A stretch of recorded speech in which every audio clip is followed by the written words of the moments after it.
The call came in during a rare moment of quiet at our forward operating base in Afghanistan. I was sitting in the communications room, finishing up some paperwork when my phone lit up with my sister-in-law Amanda's name. "Hey, soldier girl," she chirped, her voice dripping with fake sweetness. "Just wanted to let you know I found the perfect house. Thanks for helping me buy it." My stomach dropped.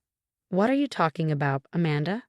"Oh, don't play dumb. I used your savings, all of it. You're never home anyway, always running off to play soldier. That money was just sitting there doing nothing." My name is Captain Sarah Mitchell, and at 32, I'd spent the last decade serving in the Army's intelligence unit. While my brother James had married Amanda 3 years ago, I'd been deployed twice, missing their wedding and most family gatherings. Now, sitting thousands of miles from home, I was listening to her casually announce she'd stolen my life savings. That money was for my mother's medical treatments, I said, keeping my voice steady despite the rage building inside me. The $380,000 I'd saved through combat pay, bonuses, and careful investing was meant to help Mom fight her stage 3 cancer. Amanda laughed. "Please, Aunt Marie is doing fine. My new house, though, it's gorgeous. 4 bedrooms, a pool, everything I deserve. James agrees it's perfect for starting our family." I doubted my brother knew anything about this. James was a kind soul, always trying to see the best in everyone, especially his wife. That's why I'd never told him about Amanda's previous attempts to access my accounts or her snide comments about my service. "The military has strict protocols about financial fraud, Amanda," I warned, already pulling up my banking app. "You might want to rethink this." "Fraud?" she scoffed. "You gave me your banking details months ago, remember? For emergencies?" Well, I decided this was an emergency. My realtor was about to sell to someone else. I hadn't given her anything, but I remembered the day she helped organize my home office during my last leave, insisting it was her way of supporting the family while I was deployed. Now I knew what she'd really been looking for. "One last chance, Amanda. Return the money. Or what? You'll run to James. He won't believe you. I'm his wife. You're just his absent sister who picks the military over family. Besides, the money's already gone. Spent. Done." She paused, and I could hear the smirk in her voice. "Enjoy your deployment, Sarah. Don't worry about visiting when you're back. You won't be welcome in my new house anyway." The line went dead. I sat there, staring at my phone, my hands steady from years of training in crisis situations. This was different from any battlefield I faced, but I'd learned long ago that the best defense is being prepared. I opened my laptop and logged into my secure military email. 3 months ago, when I'd noticed some suspicious attempts to access my accounts, I quietly filed a report with the Military Intelligence Financial Crimes Unit. They helped me set up silent alerts and tracking protocols on all my accounts. Standard procedure for deployed service members at risk of financial fraud. Every transaction Amanda had made was already flagged, documented, and being monitored. Each login attempt, every transfer, all traced back to her IP address. She thought she was stealing from a naive soldier too busy serving her country to notice. Instead, she just triggered an investigation that would involve not just military intelligence, but federal banking authorities. I picked up my secure line and dialed a familiar number. "Colonel Richards, remember that financial situation we discussed? It just escalated." The colonel's voice was grim. "How bad, Captain?" "My sister-in-law emptied my accounts. $380,000, sir. Money meant for my mother's cancer treatments. The money we were monitoring after those suspicious access attempts." "Yes, sir. She just called to brag about using it to buy a house." There was a pause, then a low whistle. "She actually called to confess." "While you're deployed?" "That's a special kind of stupid, Captain. She thinks being my brother's wife protects her. That family ties mean I won't pursue this." "She clearly doesn't know you very well," the colonel said, "or understand what happens when someone commits fraud against a deployed service member. I'm activating the investigation protocol now. Do you want to inform your brother, or should we handle it through official channels?" I thought about James, about how this would hurt him. But I also thought about our mother, fighting cancer while Amanda spent money meant for her treatment. "Official channels, sir. She needs to learn there are consequences." "Copy that. We'll coordinate with domestic authorities. Captain, your mother's treatment won't be delayed. The Army takes care of its own." After hanging up, I sat back in my chair, feeling the weight of what was coming. Amanda thought she'd won, that her new house was secure. She had no idea she'd just triggered an investigation that would uncover every financial decision she'd ever made. I opened my laptop again, this time to write an email to James. He deserved to hear it from me, even if I couldn't tell him everything yet. Dear James, something's happened involving Amanda and my savings. Military authorities will be reaching out. I'm sorry you're going to be caught in the middle of this, but some choices can't be undone. I love you, brother. Sarah. As I hit send, my phone buzzed with a text from Amanda. She'd sent a photo of herself standing in front of a large house, champagne glass in hand. Thanks for your service, sis. I saved the photo. More evidence for the investigation. Then I turned back to my military duties, letting the wheels of justice begin turning. Amanda thought she was celebrating a victory, but she just started a war she couldn't win. Looking at the mountain range outside our base, I remembered something our drill sergeant used to say. The best revenge isn't serving it hot or cold. It's letting the system you serve deliver it for you. Amanda was about to learn exactly what that meant. 2 weeks after Amanda's call, the investigation moved faster than even I expected. Colonel Richards kept me updated through secure channels, each report revealing more of Amanda's deception.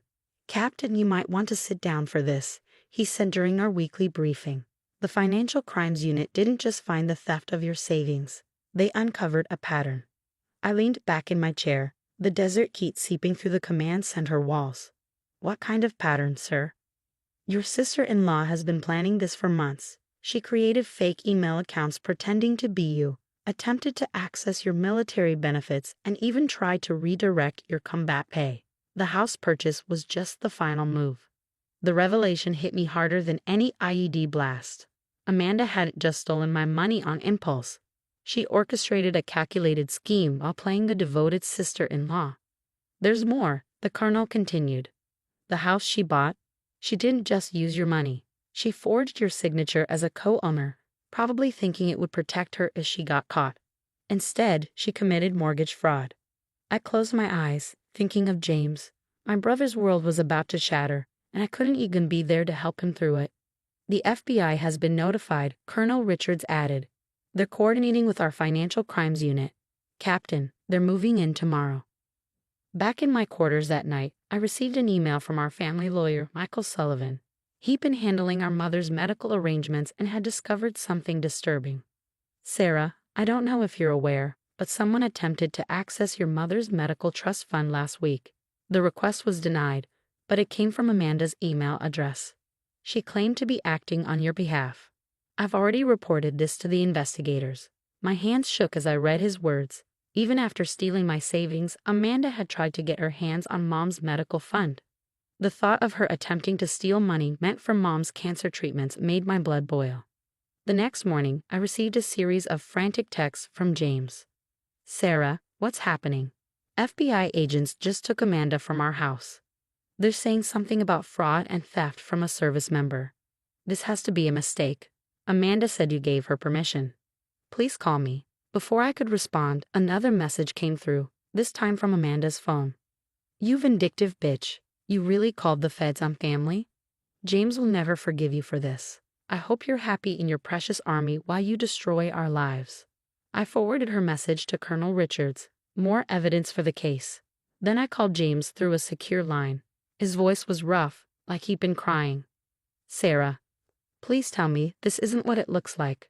I wish I could, James, but Amanda stole my savings, money meant for Mom's treatment. She didn't just take it, she planned it for months. She said you gave her permission, he whispered. Said you wanted to help us start a family. James, I'm sending you something. The investigators cleared me to share it. I forwarded him the file Colonel Richards had prepared. Screenshots of Amanda's fake emails, records of her failed attempts to access my military benefits, and finally, the recording of her call to me, bragging about stealing my money. The silence on his end was deafening. There's something else, I said gently. She tried to access Mom's medical trust fund last week. His sharp intake of breath told me everything. James had always defended Amanda, always believed the best of her. That faith was crumbling in real time. Mom's treatment money, but she knew she visited Mom in the hospital last month. She saw how sick. His voice broke. I'm so sorry, James. I never wanted you to get hurt in this.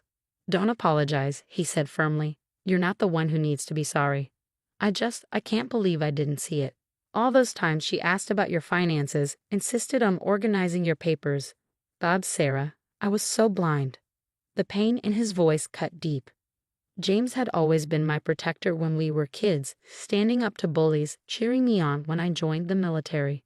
Now I was protecting him, even if it meant breaking his heart with the truth. The FBI agent said this is serious, he continued. Something about special protections for deployed service members. The Military Extraterritorial Jurisdiction Act, I explained. It makes crimes against deployed service members a federal offense. The penalties are severe. Good, James said, surprising me. She needs to face consequences. But Sarah, what about Mom's treatments? The Army's taking care of it. Colonel Richards fast-tracked assistance through the Military Family Support Program. Mom won't miss any treatments. He was quiet for a moment.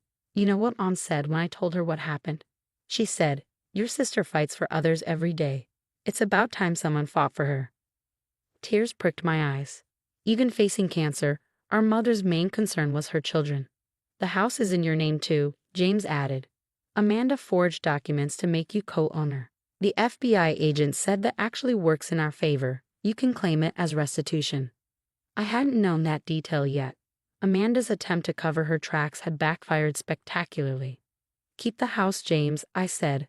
Sell it, use the money for Mom's additional expenses. I don't want anything from Amanda except justice.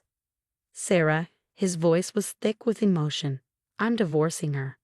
Papers are being drawn up tomorrow. I don't care what happens in court. I'm testifying against her. Family doesn't steal from family. After we hung up, I sat watching the sunset over the mountains of Afghanistan.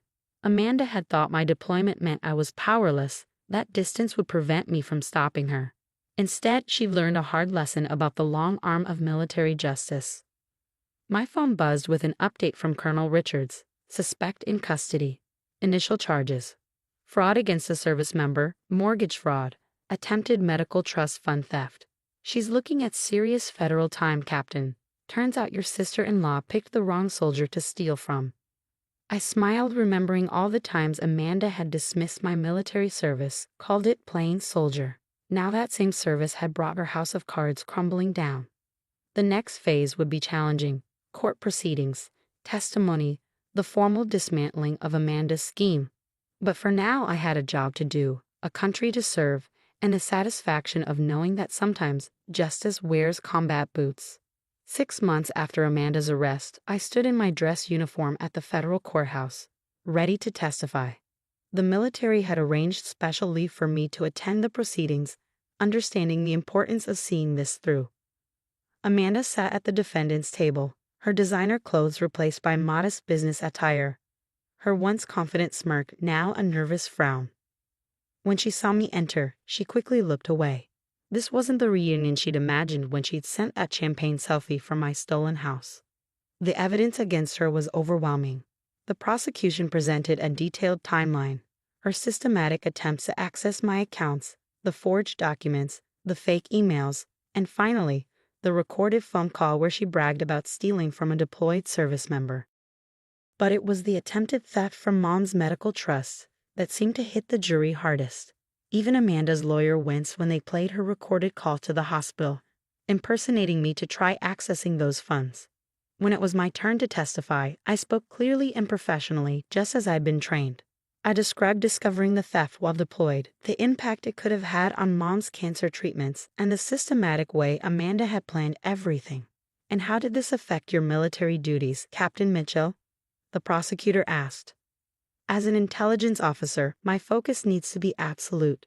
Instead, I had to worry about my mother's medical care being compromised and my family's stability being threatened. But my unit supported me and we prevented any operational impact. Amanda's lawyer tried to paint it as a family misunderstanding, claiming she planned to return the money. The prosecutor simply played her phone call again. The money's already gone. Spent. Done. The jury took less than 2 hours to reach a verdict: guilty on all counts. At the sentencing hearing a week later, the judge didn't hold back. Mrs. Mitchell, he addressed Amanda, you didn't just commit fraud. You deliberately targeted a service member defending our country, attempted to steal from a cancer patient's medical fund, and showed no remorse until faced with consequences. This court sentences you to 7 years in federal prison, full restitution of all stolen funds, and additional fines under the Military Extraterritorial Jurisdiction Act. James sat beside me as the sentence was read, gripping my hand. His divorce had been finalized 2 months earlier, and he'd already sold the house Amanda bought with my money. The proceeds were helping with Mom's additional medical expenses.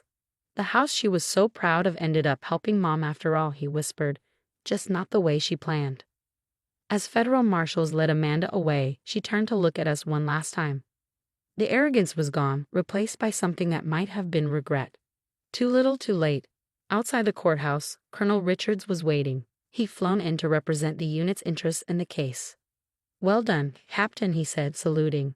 The Army takes care of its own. Your mother's full treatment costs have been covered through our emergency family support program, and your restored savings are already back in your account. I returned his salute, grateful for the military family that had supported me through everything. Thank you, sir, for everything. The best news came 3 months later. Mom's doctors declared her cancer in remission. At her celebration dinner, she raised a toast that brought tears to my eyes. To my daughter, who fights battles both far and near, and to the real meaning of family, not those who take, but those who protect. James hosted the dinner in his new apartment, much smaller than Amanda's dream house, but filled with actual love and support. He'd started volunteering at the local Veterans Center, saying he wanted to give back to the military community that had helped expose the truth. My unit welcomed me back with knowing smiles and quiet respect. The story had spread, not of Amanda's betrayal, but of how military justice had protected one of their own. New protocols were implemented to better monitor deployed service members' accounts, with our case cited as the reason. A year after Amanda's sentencing, I received a letter from her. I almost didn't read it, but James encouraged me to get closure. Dear Sarah, she wrote, I've had a lot of time to think about what I did. I was so focused on having the perfect life, the perfect house, that I became the worst version of myself. I don't expect forgiveness, but I want you to know I regret not appreciating the real treasure I had. Being part of your family. I'm sorry. I filed the letter away without responding. Some bridges, once burned, shouldn't be rebuilt.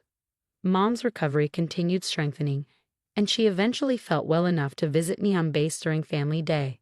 Watching her beam with pride as my commanding officer praised my handling of the case, I realized something profound. Amanda's betrayal hadn't weakened our family, it had revealed its true strength. James found love again, this time with a military nurse who understood the value of service and family. At their small wedding, he asked me to be his best sister. During the reception, Mom pulled me aside, her eyes bright with happy tears. You know, Sarah, she said, sometimes the worst betrayals lead us to our greatest blessings. Look at us now, stronger, closer, and wiser. Looking around at my real family, biological and military, I couldn't help but agree. Amanda had tried to steal my savings, but she failed to understand that true wealth isn't in bank accounts or dream houses. It's in the bonds that hold us together, the principles we stand for, and the love that no act of betrayal can diminish. That's a lesson worth more than all the money in the world.